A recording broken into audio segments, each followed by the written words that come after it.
ஆசிரியர்களும் தமிழக அரசு பணியாளர்களுக்கான சீருடை குறித்து 2019 ஜூன் 1 அன்று அரசு வெளியிட்ட அரசாணை 67 இன்படி அரசு பணியில் இருக்கும் பெண்கள் புடவை, சல்வார் கமீஸ், சுடிதார், துப்பட்டா என தாங்கள் பணிபுரியும் அலுவலகத்தின் கண்ணியத்துக்கு ஏற்ற வகையில் உடையணிந்து வரவேண்டும் பெண்களும் என குறிப்பிடப்பட்டிருந்தது.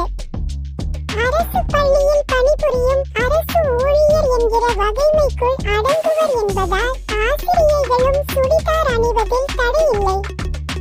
இருந்தபோதும் ஆசிரியைகள் சுடிதார் அணிந்து வருவதற்கு சில பள்ளிகளில் தலைமை சக ஆசிரியர்களும் எதிர்ப்பு தெரிவித்ததால் இது குறித்த விவாதம் சமூக ஊடகங்களில் பரவலாக எழுந்தது.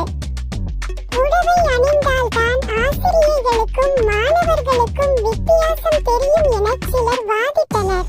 புடவை அணிந்து வருவது தங்களுக்கு அசௌகரியமாக இருக்கிறது என ஆசிரியைகள் தரப்பில் சொல்லப்பட்டது. ஆசிரியைகளின் ஆடை சர்ச்சை குறித்து பெண் இன்று விலும் கவனப்படுத்தப்பட்டது. அதைத் தொடர்ந்து ஏற்கனவே வெளியிடப்பட்டிருக்கும் அரசாணைப்படி ஆசிரியைகள் பணிக்கு சுடிதார் அணிந்து வரலாம் என பள்ளி கல்வித்துறை அமைச்சர் அன்பில் மகேஷ் பொய்யாமொழி தெரிவித்தார். அமைச்சரின் இந்த அறிவிப்பை அடுத்து ஆசிரியைகள் சிலர் பள்ளிக்கு சுடிதார் அணிந்து வர ஆடை சர்ச்சை முடிவுக்கு வந்தது. நம்ம சேனலை லைக், ஷேர், கமெண்ட்